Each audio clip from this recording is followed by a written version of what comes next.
Yes, indeed, it's true. 10 years in China for McKinsey. That also means that you get to know many Chinese companies, state companies, private companies, companies that work for the state, and you see things that you never see from the outside. It's a very interesting experience that helped us come to the conclusion that this knowledge had to be used somehow. And the new technological devices that we have available now should be also harnessed for this purpose. Now, I will not talk about the fun today. I will talk about China. Pictures, they say more than 1,000 words. And let's take a look at China. Let's take a look at China 1978 compared to now. It's not so long ago. It was an agrarian country, very little level of urbanization. And it's difficult to use the word world city for this. Shenzhen, you had cows in the street. Now, look at these skyscrapers forming the skyline. And what happened to the people in that time? Well, back in the 70s, you have Xiao Zhuxan, who actually experienced the Cultural Revolution, and for 550 RMB he used to work per year. That's not more than possibly 40 euros per year. So just slightly above the poverty level. And he then lived with his wife and 2 kids in an apartment given to him by the state. And this is what his son looks like.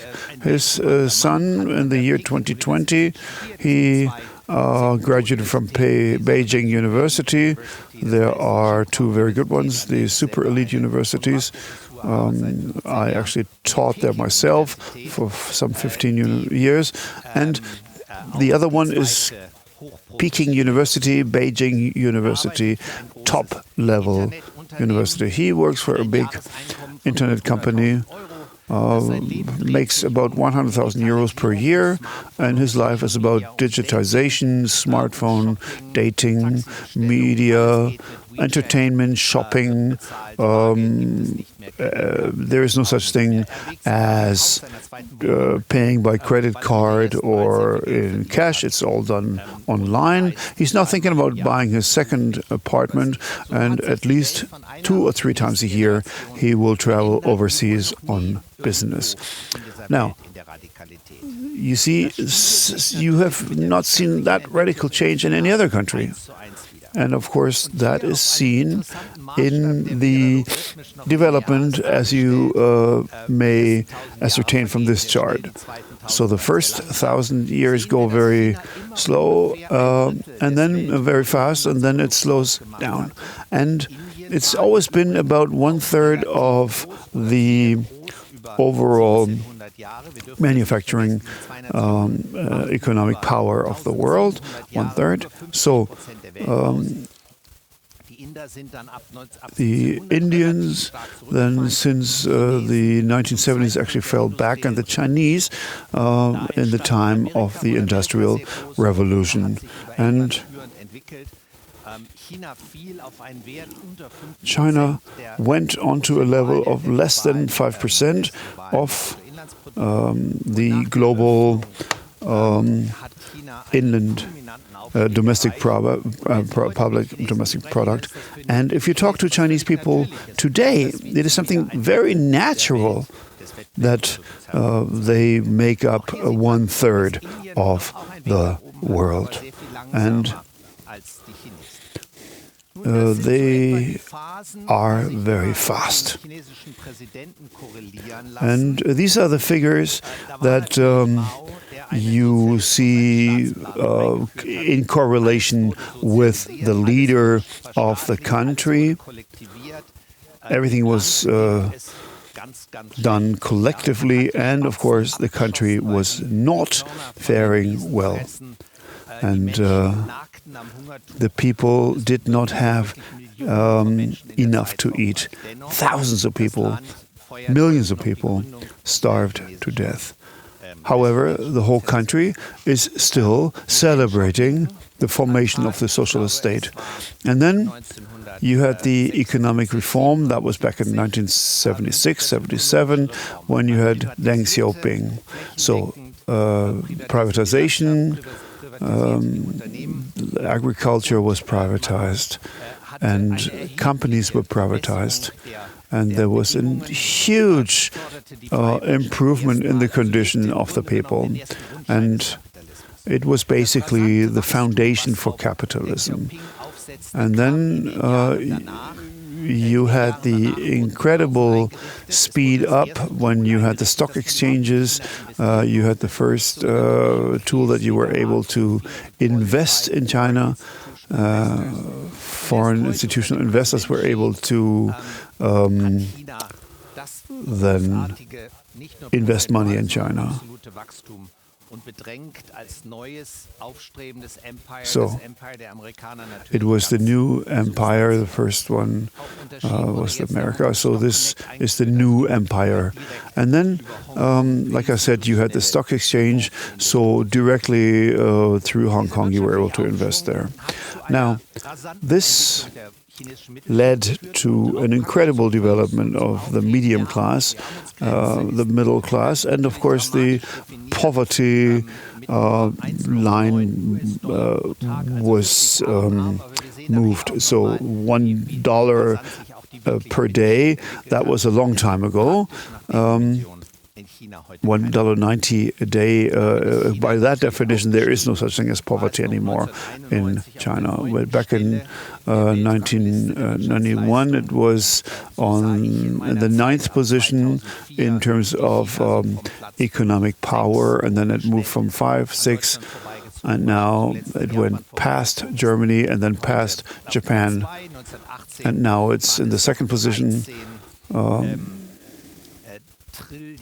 Back then it was 13 trillions, and then it was 14, and now we're talking about 15 trillions. And of course, they are ready to overtake the United States.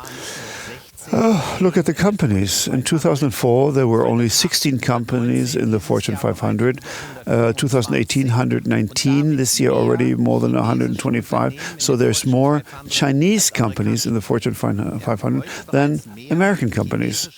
So there are more Chinese companies in the Fortune 500 list than US-based companies. And in the years to come, at the very latest in 2030, there will be about 200 companies in the Fortune 500, 40% of the world.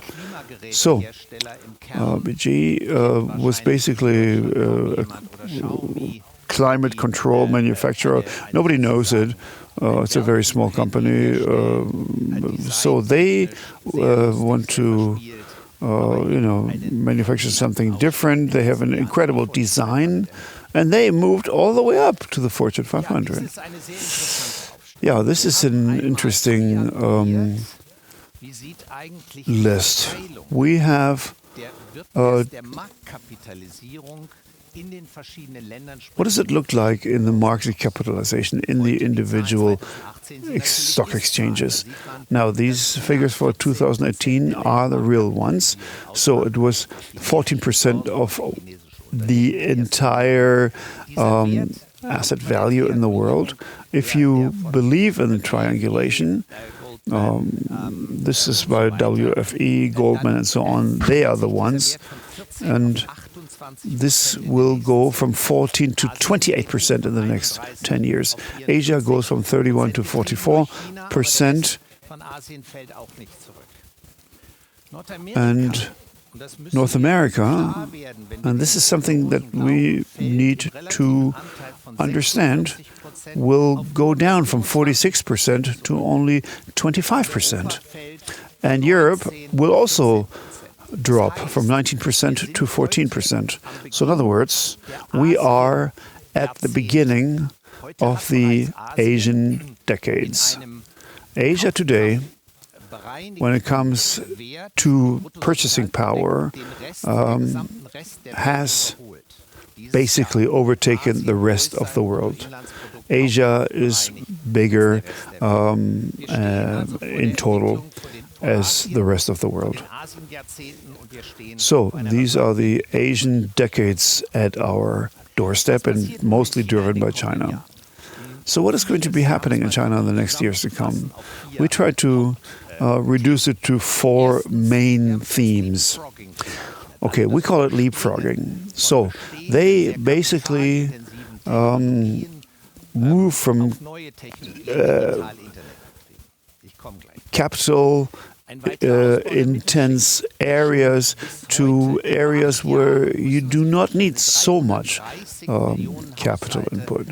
Now, 330 million households move from poverty to the middle class. And of course, there will be more consumption. And of course, the Silk Road. And that's something that will stay with us for a long, long time. Talking about leapfrogging. In China, we had cash. I said we used to have cash, but nobody actually uses cash anymore. So this has moved on to debit cards that I also used myself. But today, everything is online payment. Alipay, WeChat. These are the main methods of payments. They are the methods of payments of choice. So COVID has actually made that increase even more. So basically, 1.2 billion people use only their phone to make payments. So what have we done in the US or in Europe? There's so many in-between steps. You know, cash and then checks, credit cards, debit cards, online payments, and so on.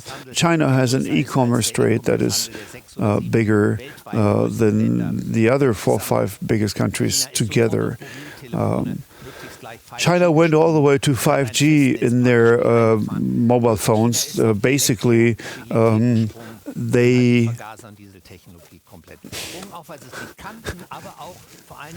didn't know what to do with it. They didn't have the money at the time. And if you had to do that stationary in retail, that means you would have to build up 200, 300 stores in China. Maybe you can do 1,000, but not 200,000, 300,000. And so you move straight to e-commerce. And I said the middle class is growing, and the numbers that you have is relevant because, of course, the size is so incredible. 2010, it was only 7% of the families who had 1,000 RMB, and that's maybe 20,000, perhaps 40,000 euros per year. That's relatively seen a lot of money also in Europe. But 2018, that was much more. And we will see that the middle class will go to 75, 85% within a few years' time. Consumption is going to be moving forward.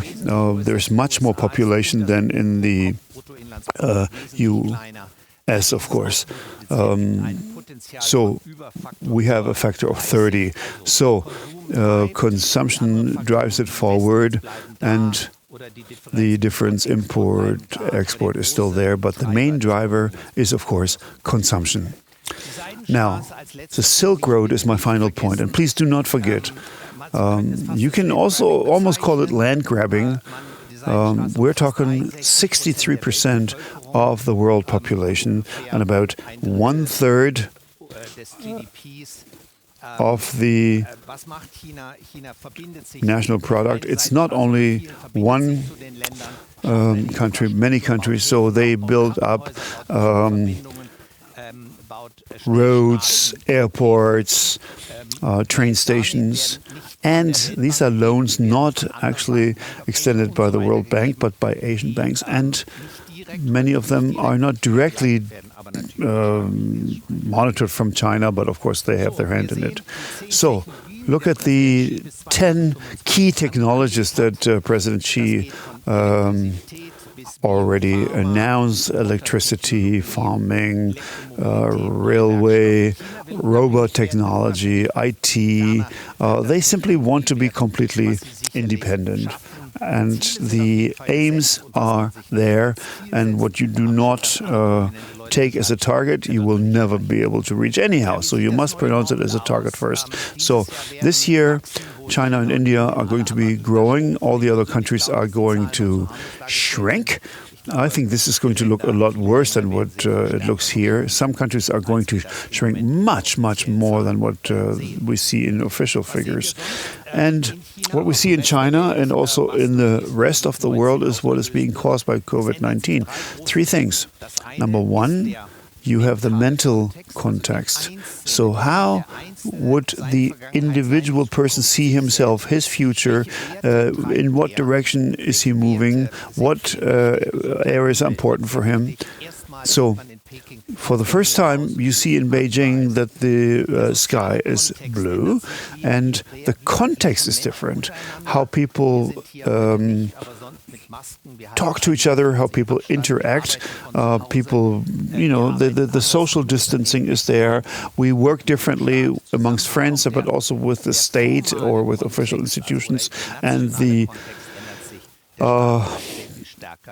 context is changing. I mean, the state is more involved than ever. And what does that mean? Well, it makes you think what companies you should invest in and what companies are attractive.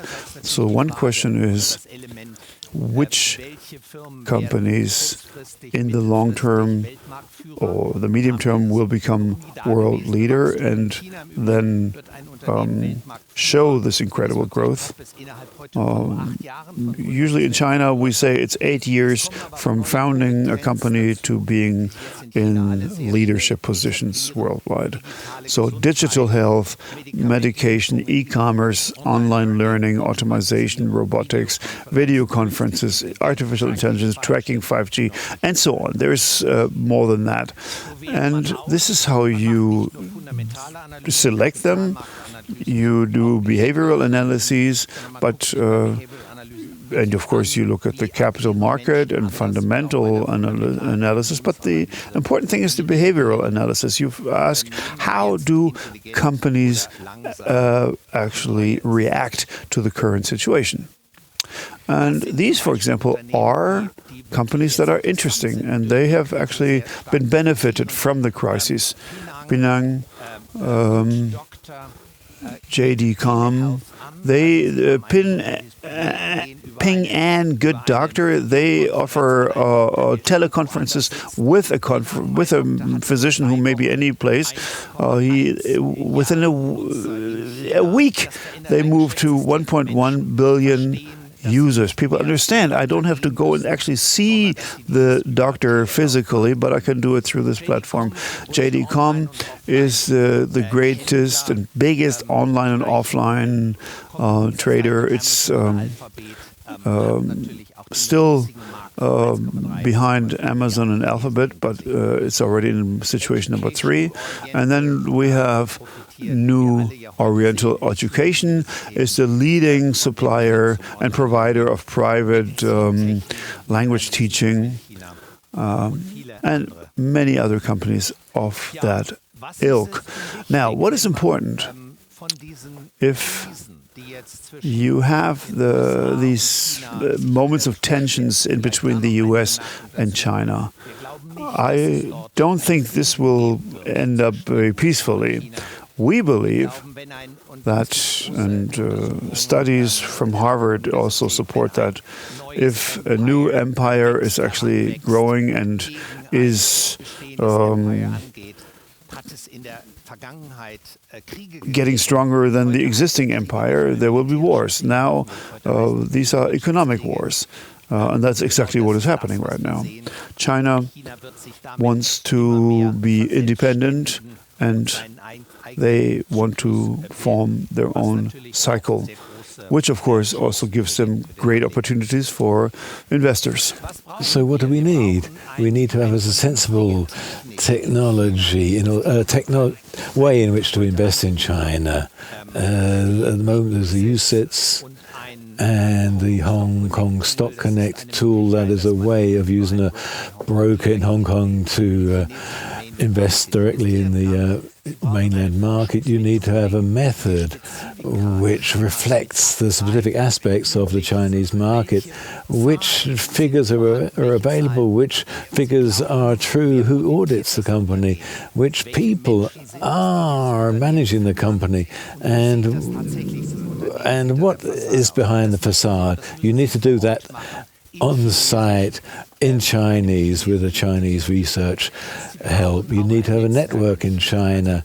And let me just say that I'm always at university. Tsinghua is the university in China. Most of the Chinese government has been at that university, and that has created the network and gives you access to information which you never have if you're an outsider. And what you see in China, what you learn there, and you have to be able to translate that into our Western world. So that's brought me to the end of what I wanted to tell you. I'd like to thank you for listening and look forward to an interesting discussion. Yeah, we're looking forward to that too. Would you like to click one more slide to show us your team? Because this is our leadership team. And next to me, I've got Stefan Albrecht. He is somebody who's been with me for many years, also senior partner at McKinsey, and he really is a smart guy. He lived in China for 15 years. He's married to a Chinese lady, and he is up to speed on technology practice in China, and is the head of our Chinese research expertise team. So please join us over here. We've got some very interesting questions, and also we've got some applause for you, written applause, a great presentation, a wonderful paper. Will China grow internally, or will the Chinese catch up? But there's definitely a need to catch up amongst the companies. I'm sure that will be happening, and we'll see that as a brief wave. And then I think the absolute level of the Chinese experts will drop slightly. International companies are trying and will in the future try to establish their value chain, secure their value chains. It's simply crazy that in Germany we were totally dependent on China, for example, for masks and PPE, and that will have an effect on exports from China. But Chinese growth will definitely be driven by internal consumption. There are more than 1 billion people there. They have a catch up in the terms of GDP per capita, and that's where the growth will come from. And will they grow from their own,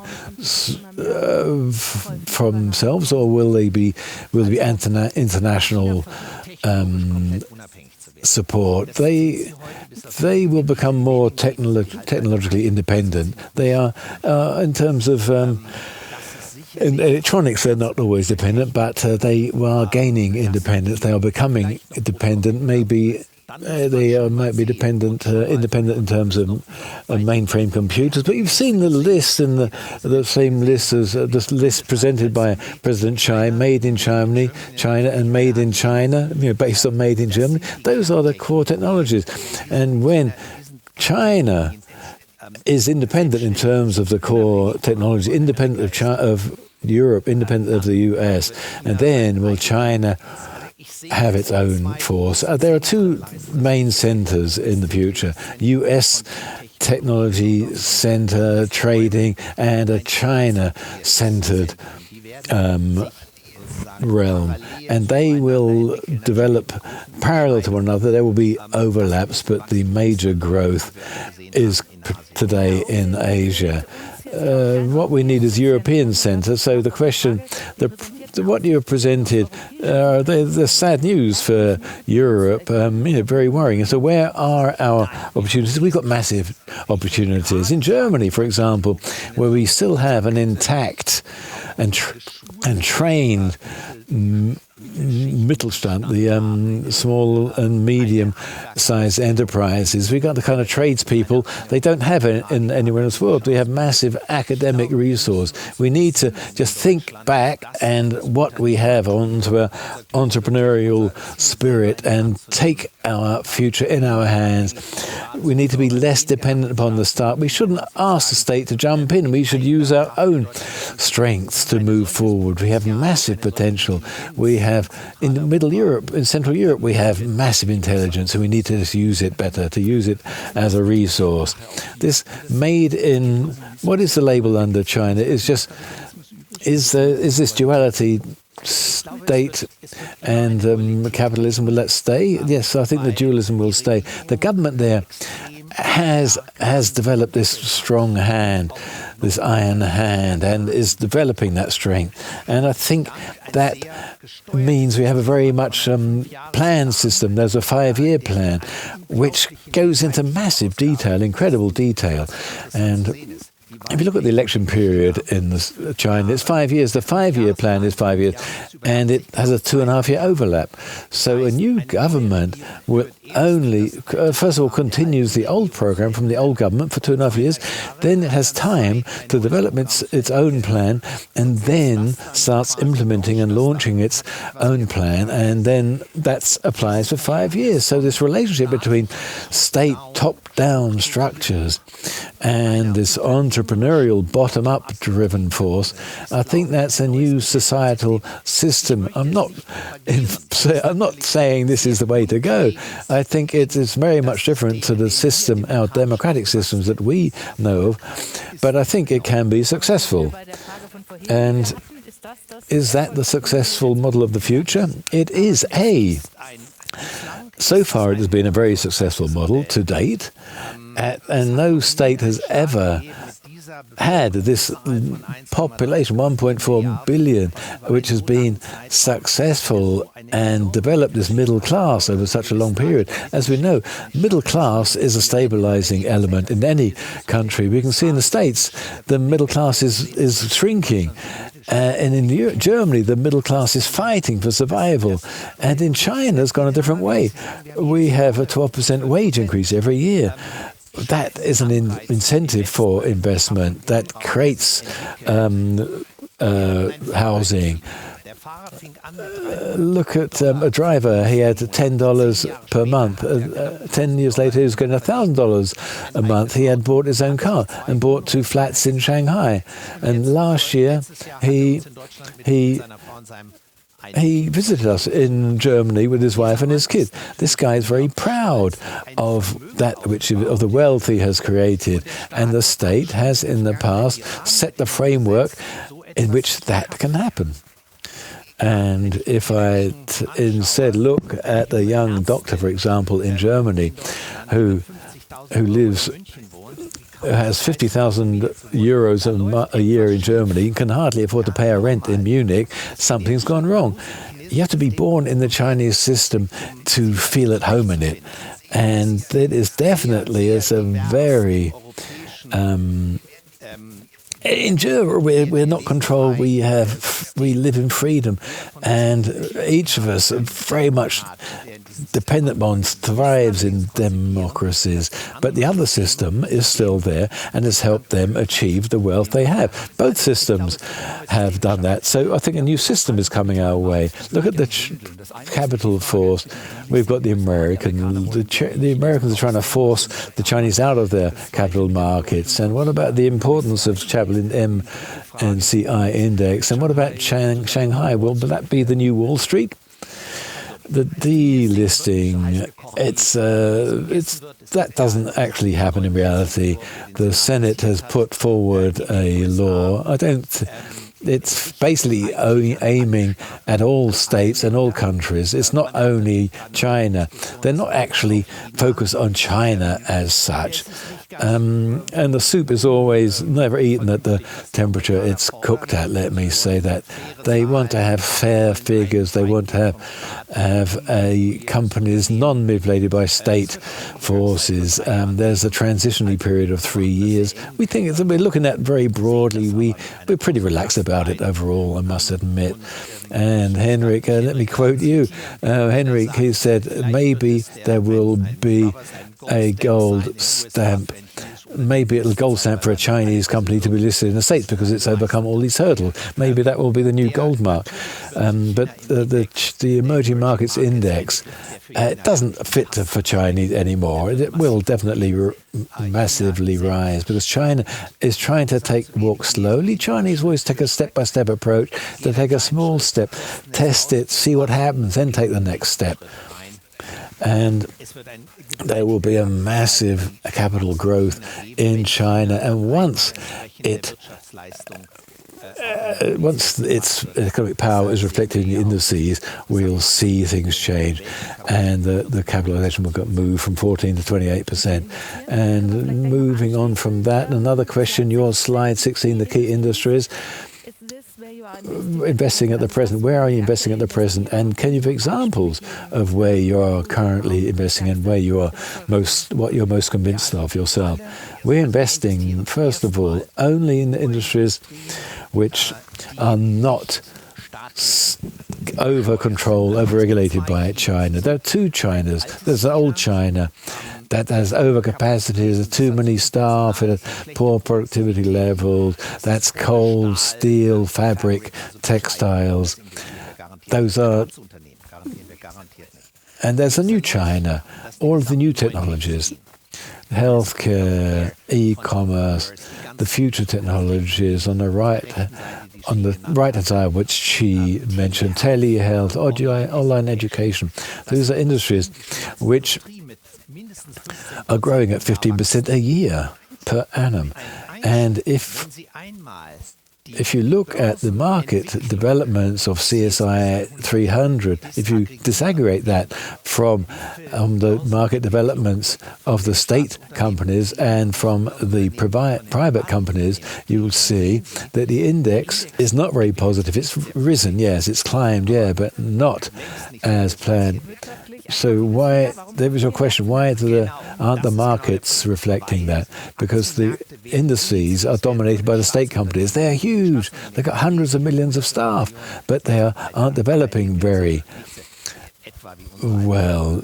In Germany, the Treuhand didn't invest in those companies. The private companies in China are relatively small in their market capitalization, but over the last 8 years, they have multiplied by 6.5 times, whereas the state companies have only doubled. So the value is gradually moving towards the privately quoted companies, Alibaba, and in other industries, but not in the state companies. And the state companies, they determine the index.